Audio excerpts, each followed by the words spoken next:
তো বন্ধুরা, আমি আজকে আমার স্টাইলে পটল ভাজা রেসিপি তোমাদের সাথে শেয়ার করব। ভালো লাগলে সাবস্ক্রাইব করো, লাইক করো, শেয়ার করো। কেমন? প্রথমে দিয়ে দিলাম তেল, এখন দেব জিরা,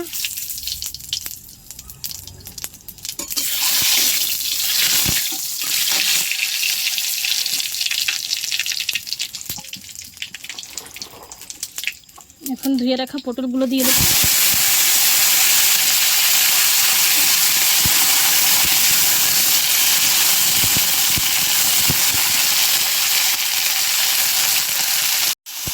স্বাদ মতো লবণ,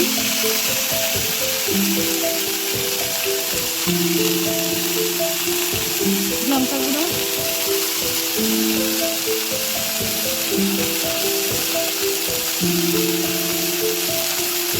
হলুদ,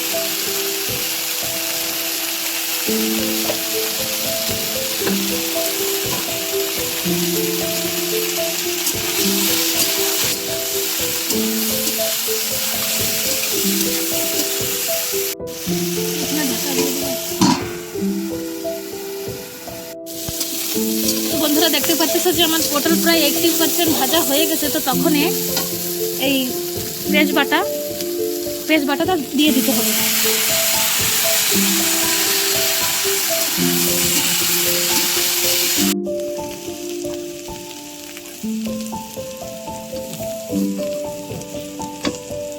তো দেখো গাইস, আমার পটল ভাজা হয়ে গেছে।